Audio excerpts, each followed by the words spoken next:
sebentar lagi maghrib.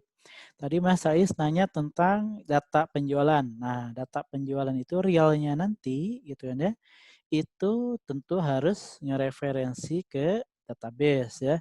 Ya contoh misalkan tadi nilai daripada si nama bukunya, kemudian URL-nya itu narik dari database. Makanya nanti kita akan gunakan Axiola standar ya untuk pemanfaatan koneksi Ajax nanti ke sisi backend.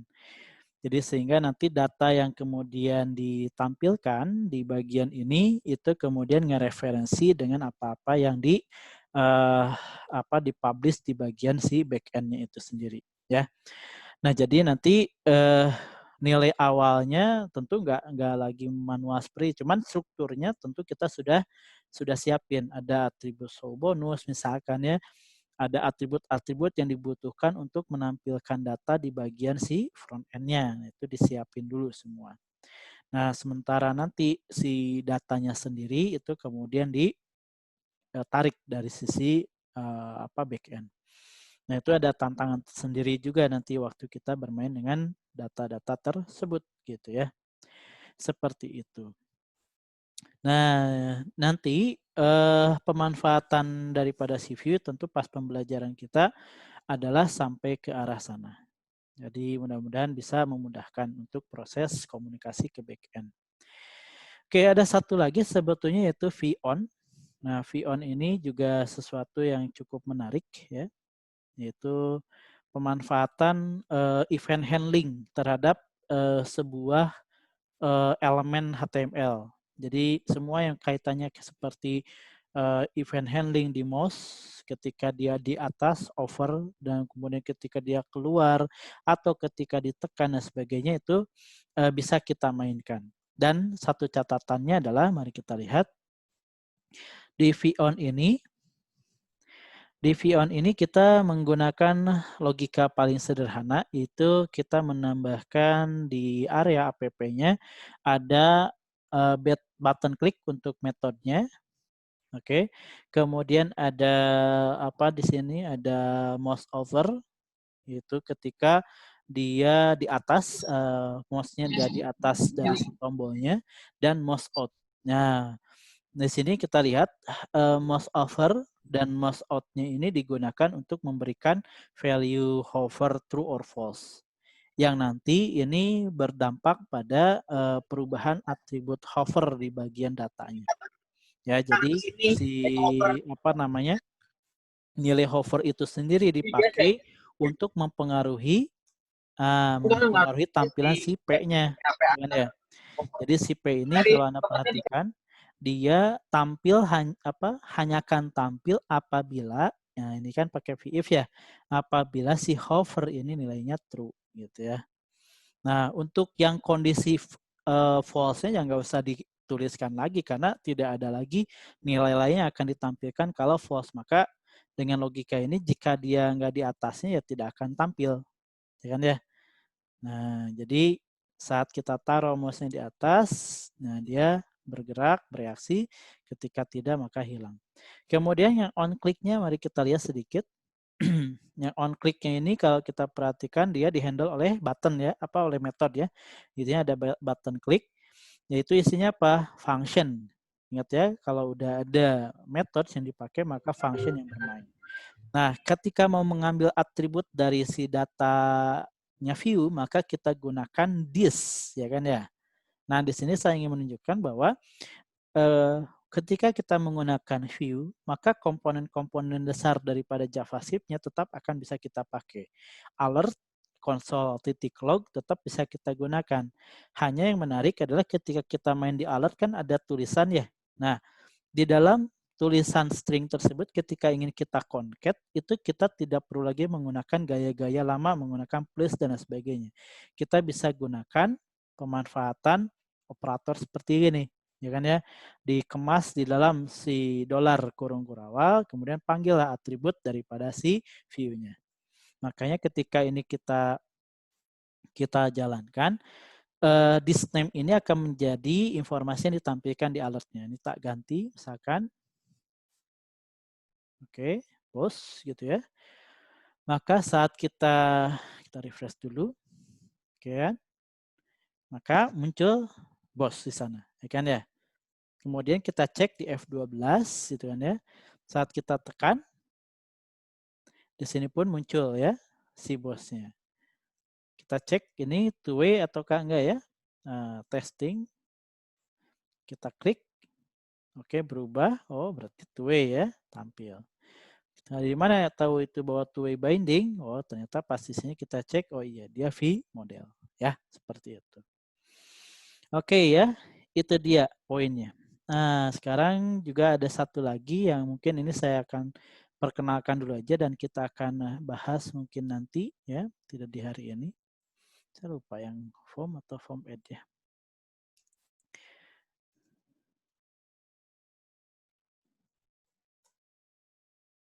Ya, ini kayaknya. Baik, ini contoh juga ini memanfaatkan view ini. Ini saya tidak akan bukakan skripnya, tapi idenya ini menarik ya. Di sini kita lihat inilah peranan view ketika ingin membuat sebuah halaman menjadi dinamis ya. Yaitu ketika kita menambahkan unsur reaktivitas terhadap si elemen-elemen di dalamnya. Nah, yang ini mah sudah mulai menambahkan unsur bootstrap-nya. Jadi ada elemen bootstrap yang saya tambahkan. Nah, di sini kita perhatikan saat kita menekan tombol ini, tombolnya mah satu, tapi ketika ditekan berdampak pada, nah, muncul ya. Ketika saya tambah lagi, nah, muncul ya. Ada 3 berarti ya sekarang ya. Saya tambah lagi, muncul jadi berikutnya lagi ya. Oke. Dan ketika saya hapus, nah ini ada tombol silang, saya bisa hapus, maka akan hilang dia. Hilang ya. Hilang semua. Ya. Oke, nah seperti ini. Dan kemudian ketika kita menambah produk baru, maka ini independen datanya. Jadi bukan berarti saat ini di create tambah satu produk item baru, data yang sudah diinputkan di awal mempengaruhi yang lain. Ini tidak ya, yang lain masih kosong. Ya kan ya? Nah, ini saya rubah data tidak mempengaruhi yang lain. Nah, ini juga menggunakan view ya. View-nya sebetulnya sederhana, cuman yaitu tadi kalau misalkan ini Anda baru, kemudian langsung tiba-tiba ke sini ya akan lumayan kaget ya. Gimana caranya itu ya, seperti itu. Tapi kalau Anda sudah pernah mempelajari view, sudah terbiasa dengan view, melihat ini wah ini gampang, itu cincai sekali itu ya. Nah, gitu. Nah, juga ternyata nanti si view itu bisa digunakan untuk pembuatan SPA, mungkin pernah dengar ya istilah SPA, single page application. Ya kan ya, single page application itu tuh adalah pemanfaatan macam beginilah. Ini kalau kita ingat-ingat dalam pembuatan halaman web standar kan ya, ini harusnya ada 2 halaman kan gitu ya. Ini kan navigation ya. Kalau Anda cari nih ke Daeng Web, dia punya satu contoh kayak gini nih. Ini bagus buat dipelajari logiknya. Nanti dengan kita pelajari, kita bisa bikin sendiri.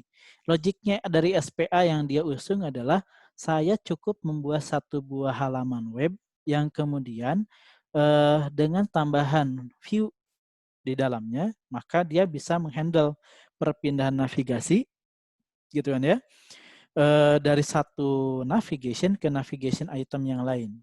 Nah, karena sudah bermain dengan view, maka saya bisa ibaratnya saya akan bisa enkapsulasi data-data yang ada di logika satu navigasi tidak bercampur dengan yang lain.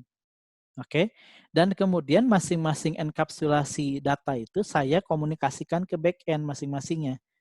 Misalnya saya pakai Axio nanti ya.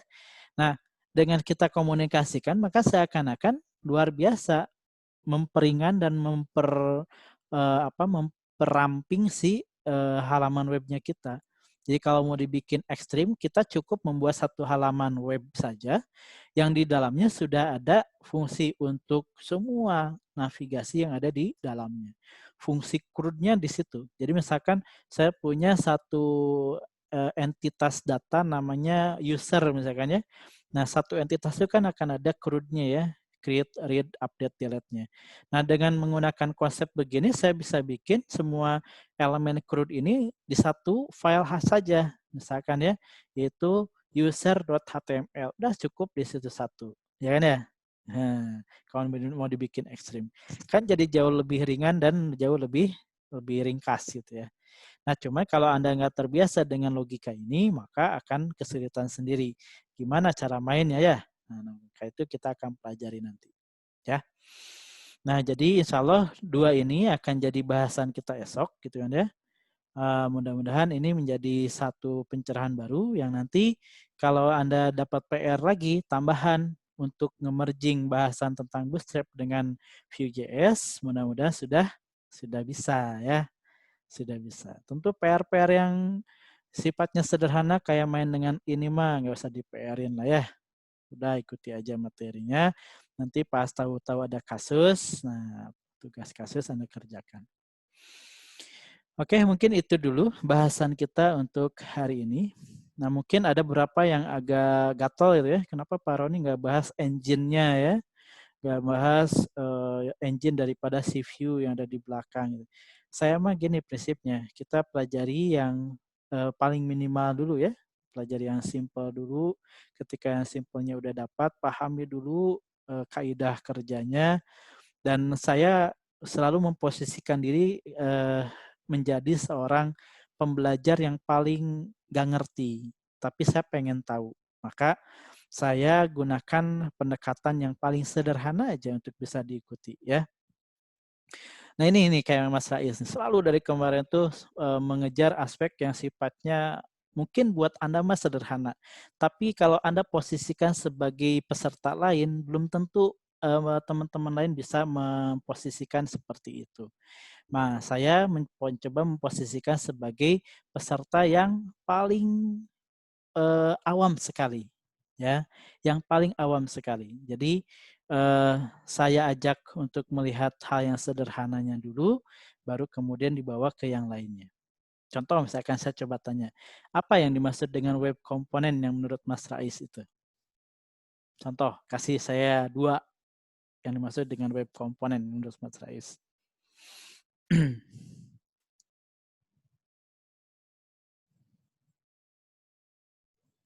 Berikan contoh saya 2 yang dimaksud dengan web komponen yang Mas Rais maksud mungkin.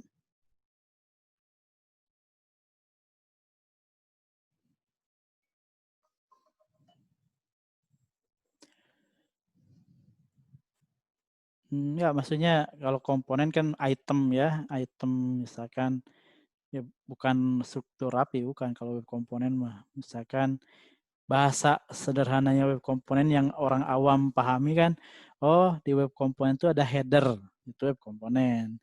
Oh ada button, itu web komponen. Nah makanya saya pengen samakan dulu nih frekuensi. Karena kayaknya dari kemarin saya dengan Mas Rais nih frekuensinya kurang pas terus nih. Saya pengen samakan dulu ini.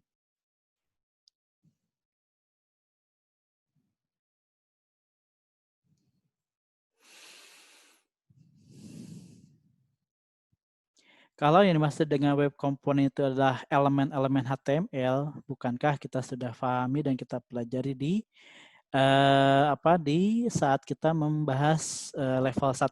Itu semua web komponen dominan sudah kita pelajari. Kemudian tentang bagaimana cara memanfaatkan structure daripada si struktur halaman web.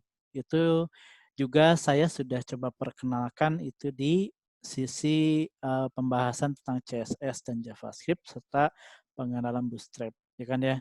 Tentang kaidah alur program untuk sisi penghandlean data juga kita sudah singgung dengan menggunakan pendekatan CRUD, create, read, update, delete. Jadi kalau Anda mengikuti semua sesi yang pernah kita lalui tanpa dipotong-potong sesinya, maka sebetulnya Anda akan bisa mengambil benang merah dari apa yang kita pelajari. Namun kalau memang Anda mengambilnya parsial gitu ya, lompat-lompat dan tidak mengikuti, maka mungkin Anda akan melihat ada kesan seperti itu. Nah, maka itulah kenapa ada grup ini gitu kan ya. Bedanya apa dengan yang tidak ikut grup dan dia nonton di YouTube langsung adalah ini. Teman-teman yang masuk ke grup adalah teman-teman yang sudah saya invite, ya kan ya.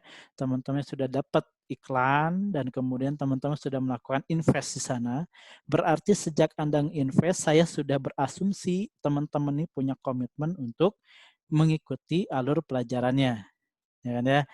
Tidak ada kerugian yang saya akan berikan ke rekan-rekan, ya. Saya totalitas memastikan insya Allah teman-teman akan punya satu bekal untuk pengerjaan sesuatu di dalam hal teknologi web yang sifatnya utuh. Nah, itu dia. Paham ya? Tapi utuhnya ini tidak secara akademisi kita kuliah. Kalau kuliah itu kan babnya jelas ya. Nah, kalau saya utuhnya itu adalah utuh yang praktis. Yang memang ketika ada orang ngasih kerjaan, Anda bisa berikan solusi praktis dan bisa Anda selesaikan. Gitu ya. Nah, itu gaya saya.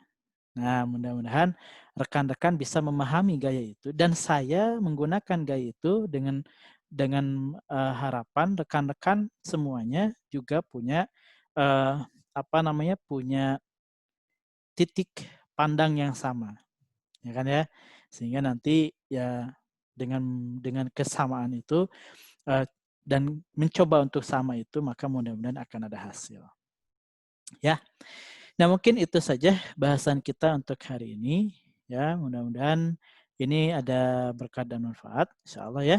Nanti saya akan kirimkan file-file latihan ini yang tentunya Anda cari di internet juga banyak banget gitu ya. Tapi ini kan udah kita bahas ya. Mudah-mudahan ini bisa Anda jadikan sebagai dasar untuk berkreasi ya. Saya kirimkan ke jalur grup materi ya untuk file-filenya. Baik, saya tutup dulu sesi pertemuan kita. Terima kasih banyak atas atensinya. Sampai jumpa insya Allah di esok hari. Oke, saya tutup. Selamat sore. Assalamualaikum warahmatullahi wabarakatuh. Sehat selalu. Salam buat rekan-rekan dan keluarga terdekat Anda. Mari.